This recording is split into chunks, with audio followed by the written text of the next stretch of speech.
Hello and welcome to the latest edition of Lunchtime Learning. I'm delighted to be joined today by Sarah Walker, the founder of Walker Hall Estate Agents, who not only is a really good estate agent, she is also an amazing singer, which we will come on to very, very soon. Sarah, welcome.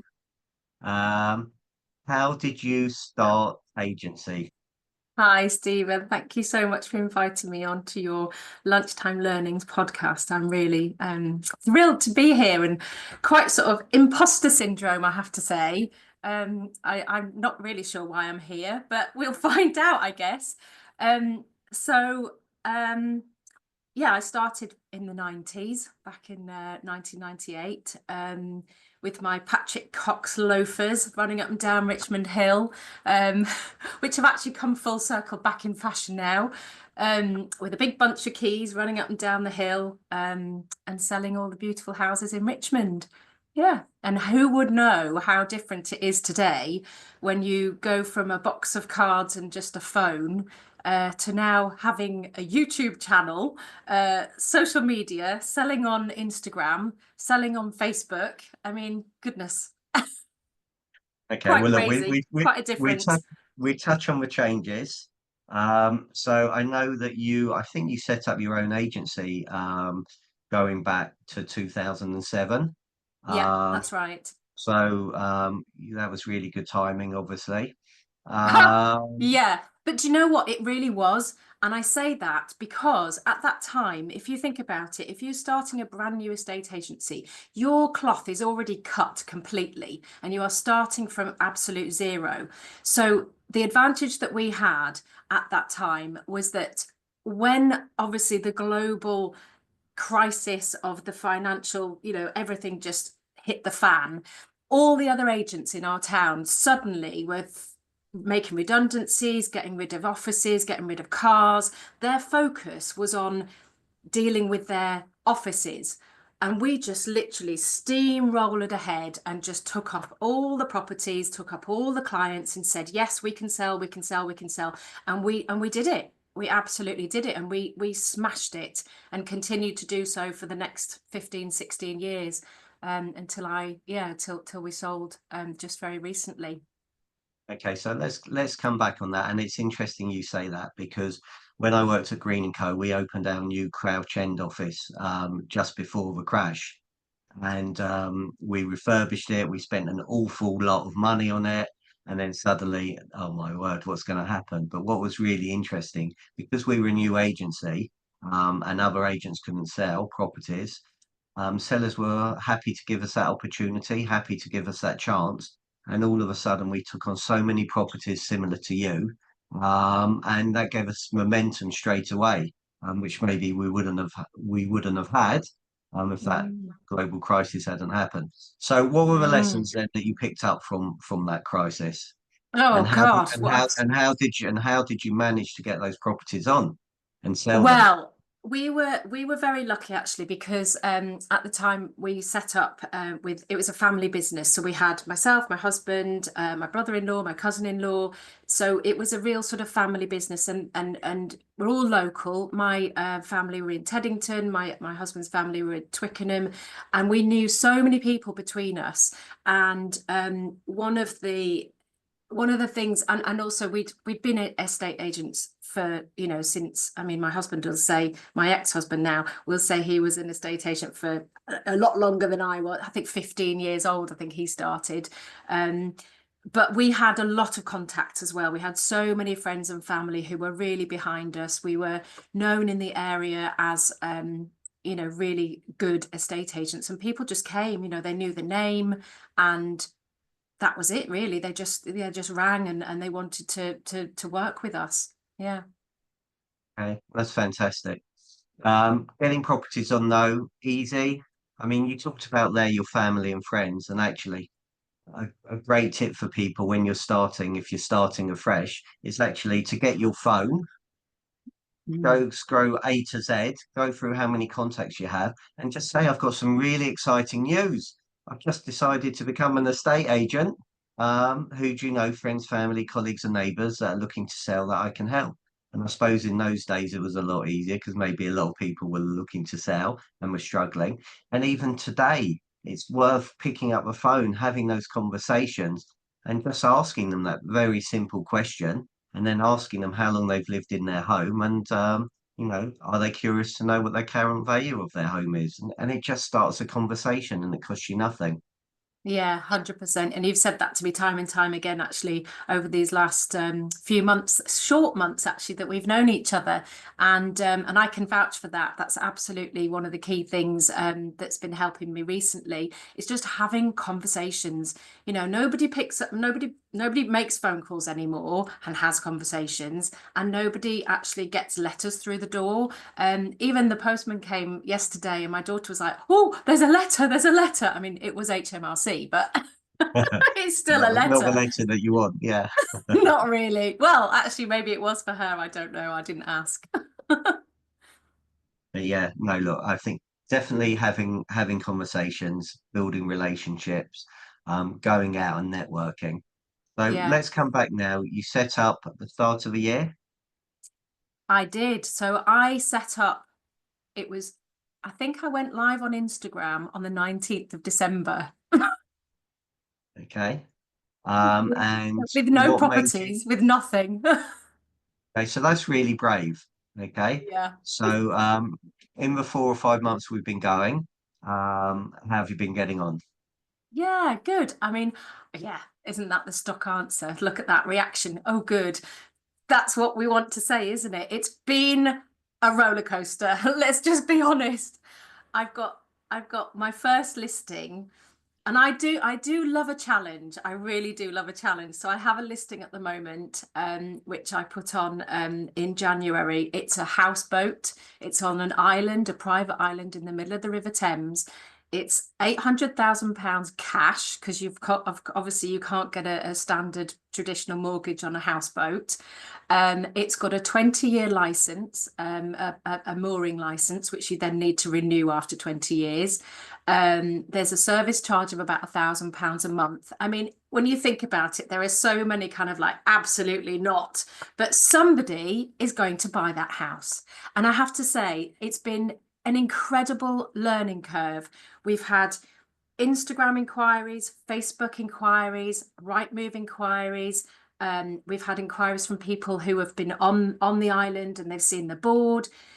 You have to be all over the place. And I keep telling my client that we will sell this boathouse. We absolutely will.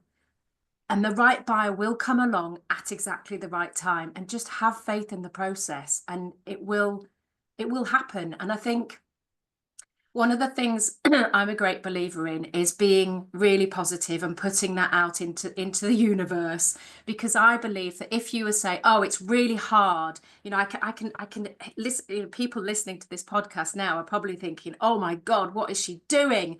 Get away from it! Get something normal." But if you believe that somebody is going to buy it, there are people living on that island. They bought their boathouses. The lady bought that boathouse. So somebody is going to. And actually, the extraordinary thing is that the person who's going to buy it is going to be, I can't wait to meet them because they're going to be incredible and I want to be their friend. Am I crazy, Stephen? Am I You are bonkers? you are crazy, but that's good. It's good to be crazy. But let's talk about this. Let's talk about this roller coaster because I think you're spot on. It is a Yeah. roller coaster, and we have extraordinary highs, and Oh, we have depressingly lows. and don't you know, because I ring you. And I ring Verona because Verona is my mentor from Agents Together, Verona Frankish. And I ring Simon Gates, who is my amazing, he's my data geek, because I'm going off at a tangent now. But one of my weaknesses is that I'm not amazing at, and actually knowing your weaknesses is a really good thing when you're a solopreneur or you're, an independent agent on your own, because surrounding yourself with people who can fill those gaps and really lift you up. And you've all become, I mean, I send you guys messages like you're my best friends, and that's how I treat it. It's not like, yes, we have a business professional relationship, But we go with the highs, but also we do go with the lows. I've shared stuff with you, Stephen, in the last few months that I haven't shared with other friends, because we have that kind of relationship. And I think that it's so important to when you it's for me, it's not having that box of that's work and that's home. For me, it's all the same. It's all encompassing. I don't switch off. I wake up in the morning and I'm thinking about houses. In fact, I was getting dressed and I was leaving a voice note from a to a client this morning, and I'm sort of standing there in my towel, leaving a voice note. And I'm like, this is fine. I'm at work. It doesn't matter. I go through it at night and I'm still thinking about work when I drift off to sleep. But isn't that the beauty? And I absolutely love what I do.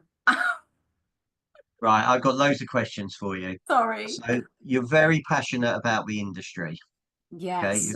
where does that come from? Oh God, Stephen. So I know exactly where this comes from. I have quite an unusual background. I grew up in the Lake District with my mum and my stepfather, and we had a really nice guest house where we had lots of lovely people come and stay. I started working in my parents' guest house when I was about 9 years old, serving them tea and coffee. Would you like orange juice or whatever? And I saw people in their rawest form when they were relaxing, when they were chilling out, when they were on holiday. I also then went on to work in all the shops across Bowness and Windermere. I worked in exhibition centres. I worked in five-star hotels. I worked on the boats on the lake. I mean, I literally had every job you could think of in the Lake District, and I loved it because, like I said, you would see people in their truest environment, and they didn't have the work hat on. So I think, and I can't remember the question, but what I was going to say to you is when Passion. I dis well, it's the passion. Okay, so the passion is when I decided what am I going to do? I went to university, did a business degree, did all that boring stuff. And then it was like, well, what are you going to do? I'm going to sell because I love people. I love selling to people. And it was like, okay, so do I go into B2B? No, I don't want to work with people in that, because I don't know that environment. I don't know what it's like to sell to businesses. I want to sell to people. So I thought, what's the biggest thing people buy? So I thought, okay, I'm going to try a estate agency. If that doesn't work, then I'll try cars. If that doesn't work, then I'll try holidays. And we've stopped at houses. Brilliant. So coming back, you talked about surrounding yourself with people Yeah. that can help you get to where you want to get to a lot quicker. Where did that come from? Surrounding yourself with the right people. Oh, I don't know. That's a really good question. Oh, okay. So I guess the other thing is because my other sort of bit of background is my dad is an actor and he lived in London and he was, he's performed on the stage, Royal Shakespeare Company, TV, film, all the kind of stuff. He was what was known in those kind of 80s and 90s as a jobbing actor. He was on everything. He's one of those people that you would go, you'd walk down the street and you'd go, oh, I know you. Do I know you from the pub or where do I know you from? So he's one of those. And because when I used to come and stay in my holidays, in my school holidays with him, he would have these kind of, I wouldn't say wild parties, but there'd be parties and there'd be lots of people around. And I'd be like, I don't know who you are. Are you from the telly? And it was so, but I knew you're talking about surrounding yourself with people. Where's my question going? Where's the answer going on this? Sorry, I go off at a tangent. My ADHD is just all over the place. I don't really know where that comes from about finding people around you. It's being not afraid. It's being not afraid of asking the question, what can you do to help me? What can I do to help you? You know, like with the Women in Estate Agency group, the Facebook group, there's like 4 or 5,000 people in that group now. And it's incredible, the questions that come up on there, the support that we all give each other. And out of that group, I've really formed a beautiful connection with, I think there's about 6 of us now who regularly meet, and we are completely independent agents. We're not affiliated with any of the brokerage agencies. We're not working for anybody. We've literally gone, we're going to do this on our own. And being in that group with that very small number of people, we're meeting weekly. We've got a WhatsApp group, supporting each other, sharing our wins, sharing our lows again.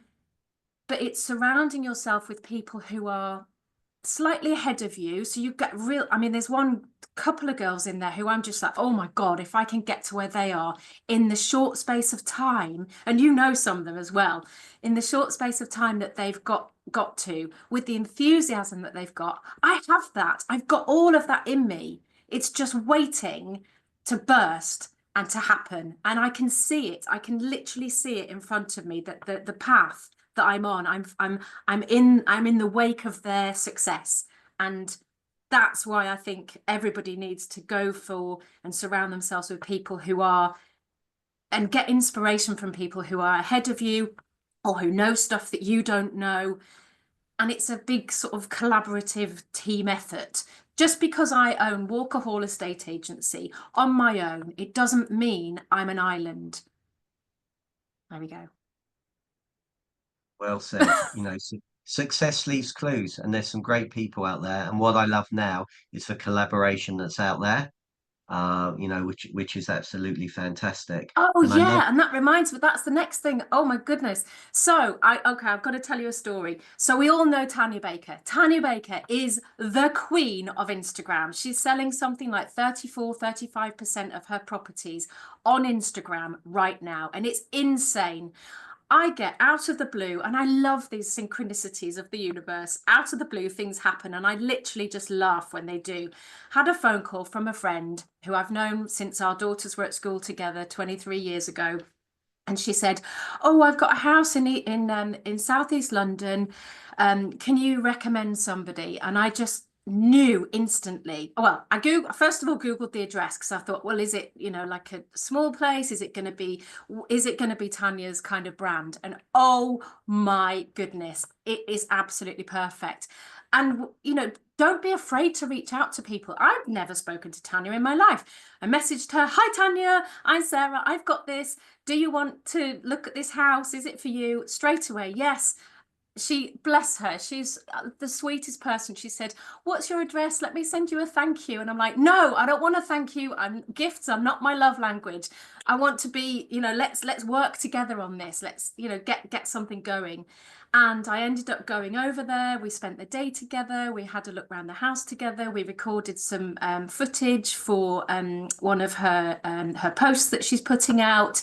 And I have a little, our friend who is she's not actually the homeowner, she's power of attorney to it, but she said, "Oh, you've got a starring role." So, and it's all about collaboration, it really is. Don't be afraid to just reach out to people and ask them. Everybody's human. It goes back to, I think, the fact that I'm not fazed by talking to a famous band member or a TV actor, or when I worked in these 5-star hotels in the Lake District, it was all the footballers, the Manchester United footballers, all of them, and the Coronation Street stars. They'd all come on holiday, and they were just holiday makers, just like Mr. and Mrs. Jones from Cheshire. It doesn't, everyone's the same. Just smile and say hello and ask the question. Don't be afraid. You know what? I think that's a fantastic point, and I couldn't agree more with you. I remember having Damien Hughes of a high performance podcast on here. I was shaking. I don't think I slept the night before, thinking, "Oh my good God, look at all the people he's interviewed." And actually, he started with imposter syndrome at the start. I'm thinking, "Oh, what's he going to do with me?" And actually, he was as nice as pie. And you know what? He's a human being. He's got the same colour blood as me, and that's it. So, Yeah. it's great. But where does that, you touched on mindset before, and you touched on actually, you don't mind. having those conversations. There's going to be people watching this. So here's a reason, one of the reasons why you're on here, because of everything you've just shared, which will really help people that struggle to actually pick up the phone, do what the conversation you had with Tanya. How, if there are people watching this that maybe aren't don't have that same self-belief, how do you get there? How do you make that first step then? Well, I don't know. I mean, what's the worst that can happen? They just say no or they don't answer. Just do it. Just do Just it. do it. Yeah. I mean, it really is as simple as that. I don't, it's really hard for me to answer because I've never been in the shoes of somebody who doesn't do that. So it's just do it. And ring me. I'll speak to you. I'll G you up.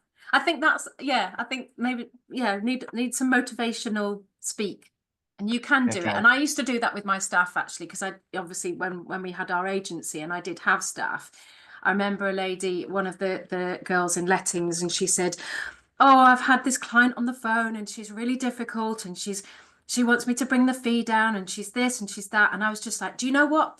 I literally got her by the shoulder and said, "You can do this. You are so capable." And I gave her this kind of motivational speak of just, you have got this. You can do this.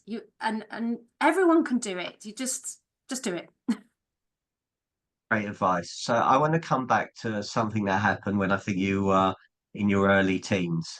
And you shared a story with me, and I hope you don't mind me sharing this, where you wanted to join a choir, a Oh. particular choir, um, and they rejected you. Well, And it wasn't quite, okay, so let go me on, let me you share a story. Yeah, Get it right. it wasn't quite that. So I was okay, so right back from the beginning. So I was a singer at school. I was actually known as Sarah the singer because there were so many Sarahs in the 70s and 80s. I was differentiated as Sarah the singer. I did all the main parts in all the school plays and all that kind of stuff. I wasn't particularly good actress, but I could sing really well, and all the concerts, I'd do all the solos and all that kind of stuff. And I had the most beautiful music teacher, Mr. Dan Healy, who actually I spoke to not so long ago. So I'm still in touch with him. And he encouraged me to join or audition for the National Youth Choir of Great Britain. And at the time, I think I was about 12 years old. And I did audition and I got in, and I was the youngest member of the youth choir for, a time that I was there. And when I was about 16, I actually had to have my tonsils out. And I had a singing teacher at the time who used to come up from Manchester. I think she came from I can't remember, Chetham's or one of the music schools in Manchester. She used to come up once a month to Ambleside and she would teach me singing. And after I had my tonsils out, I went to see her and I sang for her. And she said to me, "You will never sing professionally." And it just hit me. It really hit me that this was a dream that I'd had and that I was on this path. I was singing with the best children in the whole of the UK. And I was just as good as all of them.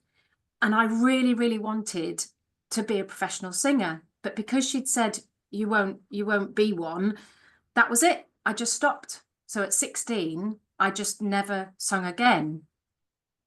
And then about 3 years ago, oh, although I dabbled a little bit in community choirs, but nothing really hit. It just didn't feel right. The standard wasn't brilliant. And it just kind of it didn't fulfill and tick all the boxes and bring all of the joy that I'd had when I was in the National Youth Choir. But because I'd had it put in my mind that I wasn't good enough, I never pursued anything further. Then a couple of years ago, just after lockdown, the National Youth Choir got in touch with all of the alumni and said, "We are doing a performance at the Royal Albert Hall. It's for I think it was their 40th anniversary. And would I come and sing with the youth choir?" And I thought, oh God, I don't know, I don't know, I don't know, I don't know, I'm not good enough, I'm not, all of that came. And I just thought, do you know what? Sod it, I'm going to go. And we sang a piece that we'd sung previously, and we were stood on the stage in the Royal Albert Hall with the now National Youth Choir, which is massive. They have children from the age of 9, so they have a boys' choir, a girls' choir, the youth choir, they have a chamber choir, and their standard is insane. If anybody, just go and see them. Even if you're not into classical music, go and see them. It's incredible. Anyway, so they pulled out all the alumni, all these kind of, 30, 40, 50-year-olds to sing. And oh my goodness, the joy, the rush of just, this is incredible again. I can do this. And I am standing here with all of these people, just as good, if not better than some of them. Some of them are professional singers at the Royal Opera House and all over the world. And I just thought, suddenly, I'm like, I can do this. I can. Why have I not been doing this for the last 30 years? So I then went and had a couple of singing lessons with an amazing teacher here in Teddington. And I just said, I just want to have some lessons. I don't know what I'm going to do with this. I just going to have some lessons. And then I said, okay, I'm going to join a local choir. So I went for an audition with the Thames Philharmonic Choir, which is a really, really good choir. They said instantly, yes, you're in. But there was something in the back of my mind that was like, do you know what? I think you can do a little bit better than this, even though they're exceptional. And I'm not taking anything away from their choral director or them. They are amazing. But in a moment of bravery or stupidity or whatever you want to call it, I just thought, fuck it. I'm going to go for the London Philharmonic Choir. The London Philharmonic Choir is one of the best amateur choirs in the whole of the UK, in fact, across the world. Something was just telling me again about picking the phone up. What have you got to lose? Just go, just sing your song, do your audition. You're only in front of one person. Yes, that one person is prestigious. He's an incredible choral director, but he's just human, just like you. He's got the same color blood as you have. It's fine. It'll be okay. So I went, did my audition. Oh God, it was awful. My heart, everything was just, the whole room was just shaking. It was just the most horrific thing I've ever had to do. I was so nervous. And at the end, he just said, well, yes, I think we'll give you a go.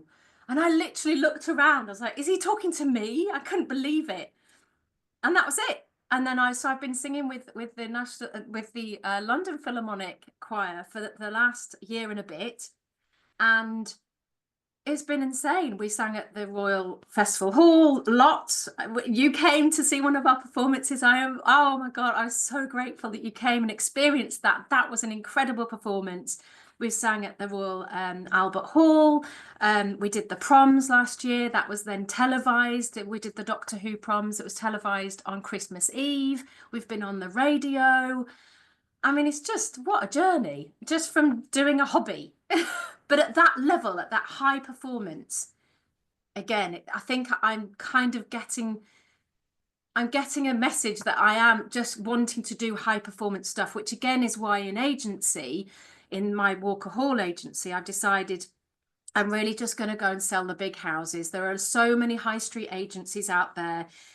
And I have to say, we were one of them that were just a little bit afraid of going for the bigger value properties. Around here, you're looking at really anything over a million's average around this area. So, I talked to a lady just the other week. She's got an £8 million house on Richmond Hill. I've been talking to people at 5 million, 3 million, 2 million. I've just taken one on in Kew at 1.8.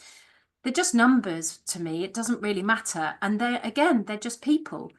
So yeah, I don't know where I've just gone there, completely on a massive tangent. No, but what you've demonstrated is never give up on your dreams.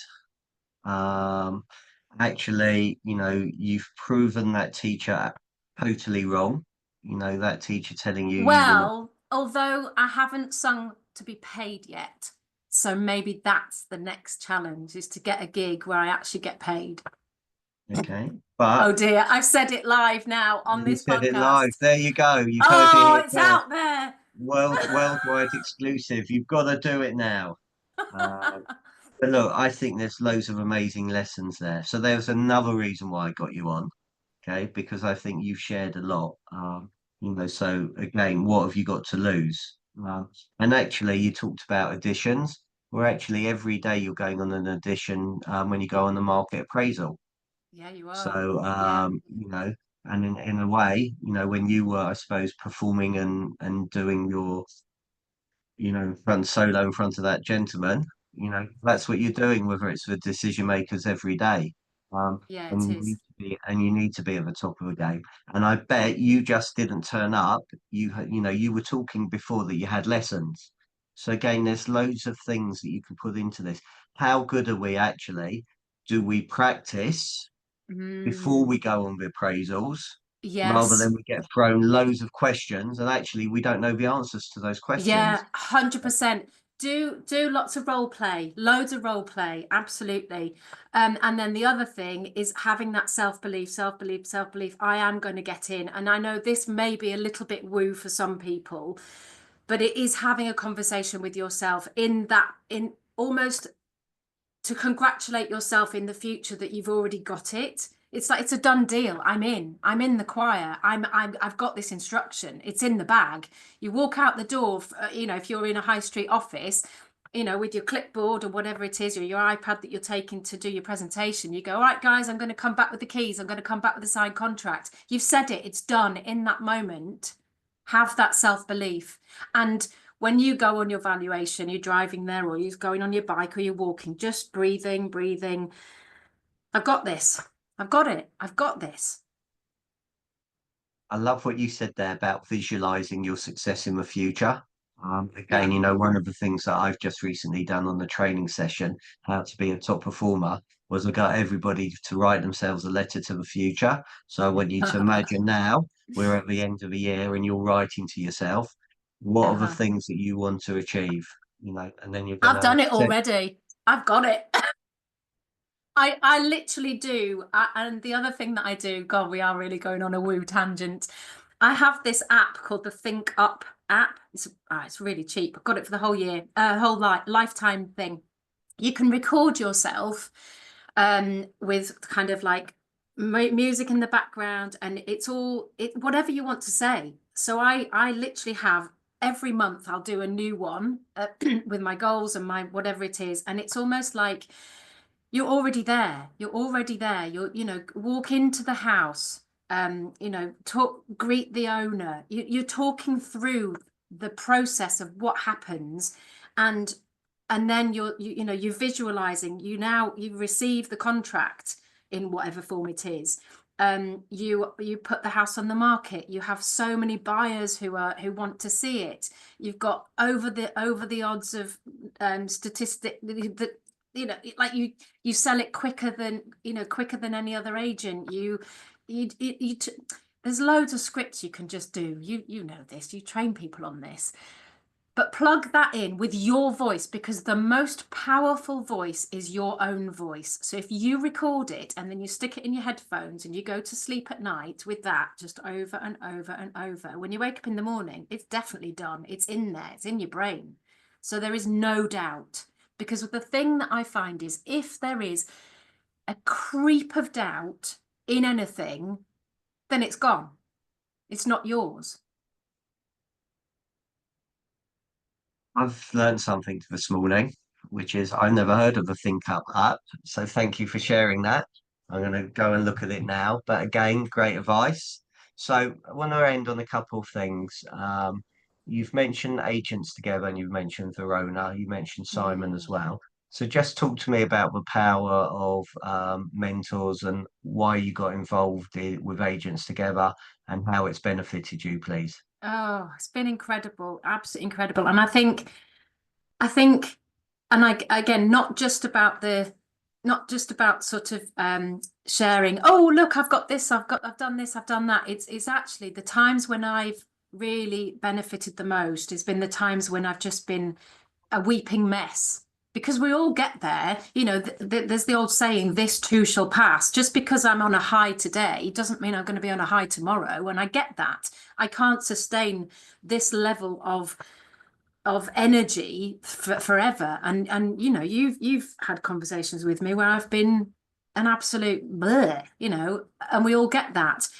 But to not be afraid to just be that with somebody else, to allow them to hold the space for you and just, literally be there for you, to kind of go, you have got this, you can do this. And having people, I mean, Verona Frankish is like, she's CEO of Yopa. I mean, it's, oh, I remember when you told me that she was the person that I was matched with, and every time I burst into tears. It was like, I can't believe that you've given me the most incredible person. The match is perfect, I have to say.